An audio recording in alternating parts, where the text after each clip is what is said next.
Hello everyone, I'm Dmitrijs Meiksans and I'm the host of AFest this year, and we are absolutely delighted to have Lee Roberts from Andover and District Mencap. Hello Lee. Hi, you're right. How's everything Yeah. going? Good, good. So if you don't mind, we'll give it a go. Yeah. Great. So what is Andover and District Mencap? So Andover and District Mencap's a non-profit local independent charity supporting people with learning disabilities in Andover and the local community. We've been supporting people with learning disabilities since 1964, and we've been pioneers in the learning disability service since we began. So the charity began with a group of concerned parents that didn't want to send their children off into institutions and wanted to find an alternative means of support for their children. And we helped to set up the first supported living services in the UK. That's great, and that's a great mission and vision to start off with, really. So what kind of youth services at the moment do you offer? And if people did want to access those services, how would they do that?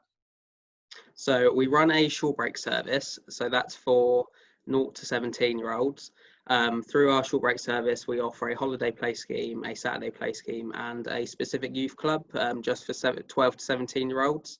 At our youth club, it's about life skills development. We teach children with learning disabilities how to cook, how to look after themselves. We give them the skills and capabilities they'll need for adult life to give them that independence. We run that on a Friday evening every week, and you have to have a Hampshire Gateway card to be able to attend our service. And we're always looking to support more people in the local community um, because we feel it's important that everyone has those life opportunities. And youth group is a stepping stone to transition into adulthood. So it's a very key area that we focus on. Mm. Now, obviously, during COVID-19, a lot of charities and non-profit organizations have been suffering for a lot of reasons, maybe financial reasons, things like that. How's Anto and District Mencap been going? So we're very financially stable at the moment. So we have had to close a number of our services because of COVID-19 guidance and regulations, but we've continued to offer our care and support service out in the community, supporting adults with learning disabilities to maintain their independence and go and do their shopping, and go to appointments and make sure that we continue with our welfare checks that we have to do.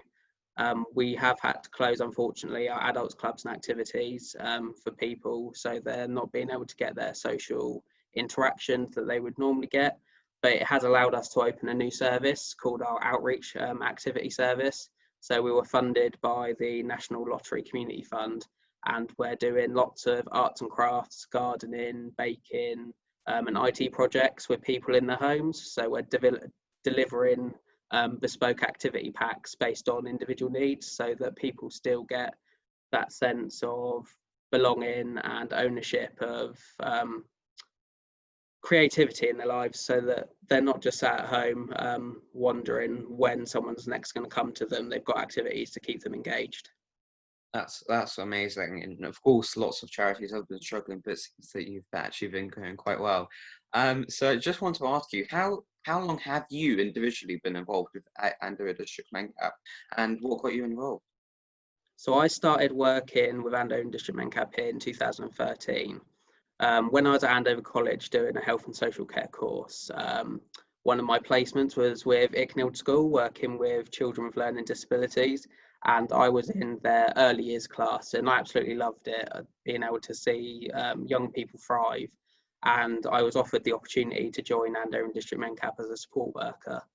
Um, Through my role as a support worker, I built up lots of relationships with managers, with families, and I moved on to our children's respite home called Stephen's Ark at the time. So I was a senior carer at Stephen's Ark, overseeing a small group of children and staff for a number of years, and then I moved into the office setting so that I could oversee different areas of the service. So I've gone from managing our children's clubs and activities now to overseeing our community centre and all of our adults clubs and activities, our outreach service. And we're always looking to develop new services to make sure that people get um, tailored activities and tailored services that they need.